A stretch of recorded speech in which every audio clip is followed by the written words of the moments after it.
Carlos Alcaraz walked into the practice court with a noticeable tension in his steps. His usual vibrant energy seemed subdued, and his sharp focus was clouded by frustration.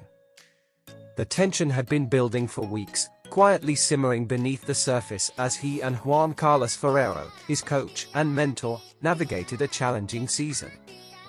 Alcaraz was a rising star, adored by fans and hailed as the future of tennis, but the weight of expectations was beginning to take its toll. That afternoon, the training session started with the usual warm-ups. Ferrero, always meticulous, observed every movement, offering tips and corrections as needed. But today, Alcaraz wasn't in the mood for advice. His swings were aggressive, his footwork lacked precision, and his responses to Ferrero's instructions were curt and clipped. Ferrero tried to remain patient, chalking it up to a bad day, but the atmosphere grew heavier with each passing minute. "Carlos, your backhand needs more spin. You're flattening it too much," Ferrero called out, standing at the other end of the court. "I know," Alcaraz shot back, his voice sharp. "I don't need to be told every single time." The reply caught Ferrero off guard. He frowned but chose to let it slide, focusing instead on the next drill. But Alcaraz's mood didn't improve. His shots were wild, and his frustration was palpable. After one particularly poor serve, he slammed his racket against the ground, the sound echoing across the empty court. "Enough, Carlos!" Ferrero's voice rang out, a mixture of authority and concern. "This isn't like you. What's going on?" Alcaraz threw the racket onto the bench, running his hands through his hair. His face was flushed, not just from exertion but from the storm of emotions brewing within him. "What's going on?" he repeated, his tone incredulous. "You really want to know? Fine, let's talk about it." Ferrero crossed his arms, signaling he was ready to listen, but Alcaraz's words came like a flood, unfiltered and raw. "I'm tired of this, Juan Carlos. Tired of feeling like I'm not in control of my own career. You micromanage everything, every shot, every strategy, every decision. It's suffocating." Ferrero's eyes widened in surprise, but he quickly composed himself. "Carlos, I'm your coach. My job is to guide you, to push you to be the best version of yourself. If I didn't care, I wouldn't say anything." "Push me?" Alcaraz scoffed. "You think this is about pushing me? It's about you not trusting me to make my own choices. I'm the one out there on the court, not you. I need to feel like I'm playing my game, not yours." Ferrero's expression darkened. He took a deep breath, clearly grappling with his own frustration. "I've been where you are, Carlos. I know what it takes to win at this level. If you want to succeed, you need to listen to me. This isn't about ego, it's about experience." "But it is about ego," Alcaraz shot back, his voice rising. "You act like you know everything, like your way is the only way. Well, guess what? Times have changed. The game has changed. I have my own style, my own instincts, and I need a coach who respects that." The words hung in the air, heavy with finality. Ferrero stared at Alcaraz, his jaw tightening. He had poured his heart and soul into mentoring the young prodigy, but now it felt like all his efforts were being dismissed. "So, what are you saying?" Ferrero asked, his voice low and measured. Alcaraz hesitated, the weight of his next words pressing down on him. "I'm saying I don't think this is working anymore. I need someone who will let me grow, someone who will guide me without controlling me. Maybe it's time we go our separate ways." Ferrero looked away, his hands clenched into fists. He had seen this moment coming, but hearing it aloud still hit him like a punch to the gut. "Do you even realize what you're saying?" he asked, his voice trembling with a mix of anger and sadness. "We've built something incredible together, Carlos. You're one of the best players in the world, and we've barely scratched the surface of what you can achieve. And now you want to throw it all away because you're having a bad day. This isn't about one bad day, Alcaraz replied, his tone firm. It's about weeks, months of feeling like I'm losing myself. I need to take control of my career before it's too late. Ferrero shook his head, his face a mixture of disbelief and disappointment. Fine, he said after a long pause. If that's how you feel, I won't stand in your way. But don't forget everything we've worked for. Don't forget how far we've come. I won't, Alcaraz said softly, his anger beginning to ebb.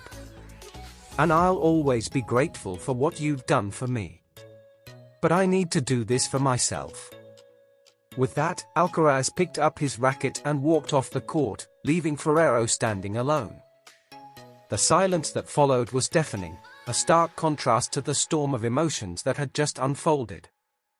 In the days that followed, news of their split spread like wildfire, dominating headlines and sparking debates among fans and analysts. Some sided with Alcaraz, applauding his decision to assert his independence. Others criticized him for what they saw as a rash and disrespectful move. Meanwhile, Alcaraz threw himself into his training, determined to prove that he could succeed on his own terms. He hired a new coach, one who promised to give him the freedom he craved, but the road ahead was far from easy. The bond he had shared with Ferrero was unique, and replacing it would be no simple task. For Ferrero, the split was a bitter pill to swallow. He had believed in Alcaraz from the very beginning, dedicating countless hours to shaping him into a champion. Watching from the sidelines as his former protégé charted a new course was both painful and humbling. Despite their differences, both men knew that their shared journey had been extraordinary. And though their paths had diverged, the lessons they had learned together would continue to shape their lives in ways neither of them could yet imagine. The silence between them after Carlos's final words was heavy, almost unbearable. Ferrero stayed rooted to the court, his gaze fixed on the spot where Alcaraz had been standing moments before. His mind raced through the years they had spent together, the countless hours of training, the heated discussions, the triumphant victories, and even the painful defeats. Each memory felt like a page from a book now being torn apart before it was finished. Carlos, meanwhile, walked briskly toward the locker room, but his steps faltered as the adrenaline began to fade. His hands were trembling, not from exhaustion, but from the overwhelming cocktail of emotions surging through him. Anger, regret, relief, they all vied for dominance, leaving him in a state of turmoil. He clenched his fists tightly, as if trying to suppress the storm within. Inside the locker room, Carlos sat down heavily on a bench, burying his face in his hands. The weight of what he had just said began to sink in. For months, he had felt this confrontation coming, but no amount of mental preparation could have readied him for the reality of it. His chest tightened as he thought of Ferrero's expression, the mixture of disappointment, hurt, and disbelief in his mentor's eyes. Did I go too far? Carlos whispered to himself, the question lingering in the air without an answer. Back on the court, Ferrero finally moved, pacing the length of the baseline like a man trying to piece together a shattered vase. His instincts told him to follow Carlos, to hash it out immediately, but his pride held him back. He knew Carlos needed space, and perhaps he did too. Still, the sting of the young player's words echoed in his mind. You don't trust me to make my own choices. It wasn't the first time a player had questioned Ferrero's methods, but coming from Carlos, it felt personal.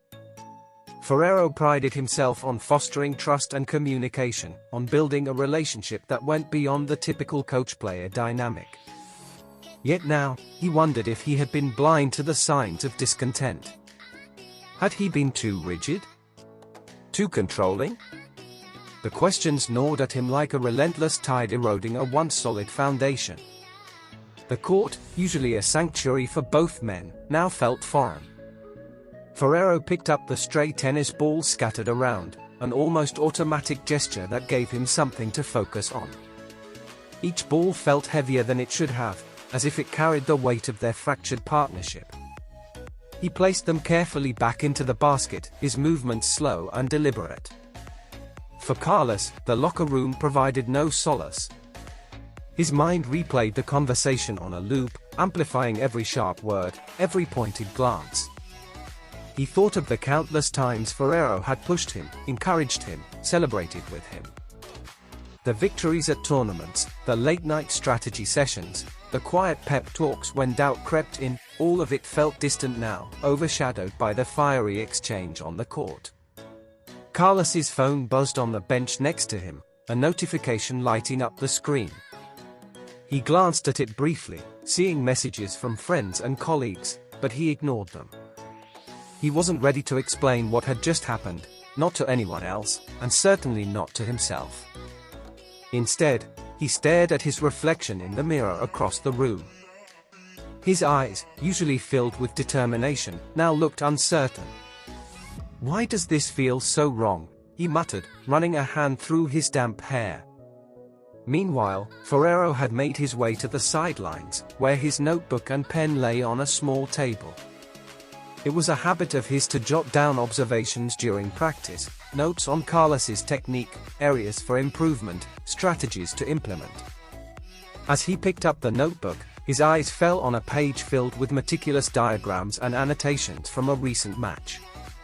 Carlos's backhand is improving, confidence is key.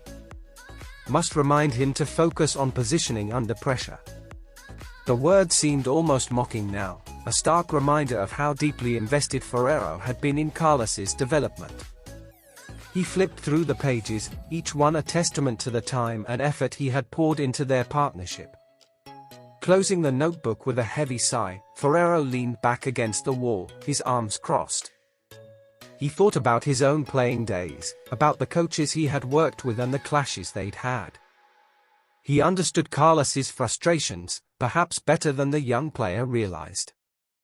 But understanding didn't make it any easier to accept. He couldn't shake the memory of Carlos's voice, filled with both anger and pain, as he said, "I need a coach who respects that." Ferrero had always believed he respected Carlos, not just as a player, but as a person. Had he failed to show it? Had his passion for the game, his desire to see Carlos succeed, blinded him to the fine line between guidance and control? Back in the locker room, Carlos finally stood up, pacing the narrow space as he tried to calm his racing thoughts. His mind drifted to the early days of their partnership, when he was still a wide-eyed teenager eager to learn from a former world number one. Ferrero had been a towering figure to him then, a mentor, a guide, someone who believed in his potential when few others did. He remembered their first major victory together, the way Ferrero had leapt out of his seat, his fist pumping the air in triumph. He remembered the quiet moments too, the times Ferrero had sat with him after a tough loss, offering words of encouragement and perspective.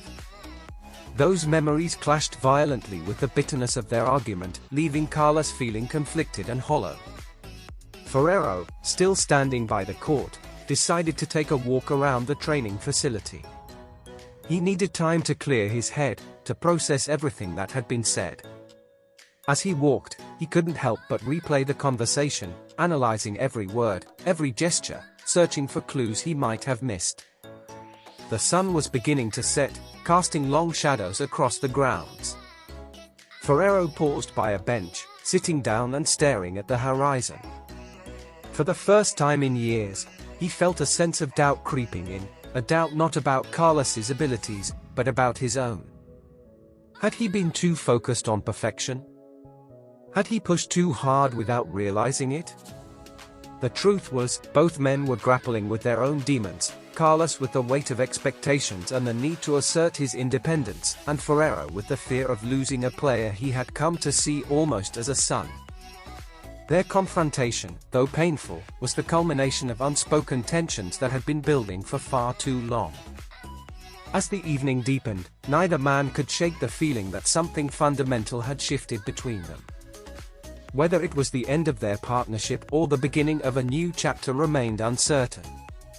But one thing was clear, The road ahead would test them both in ways they had never anticipated.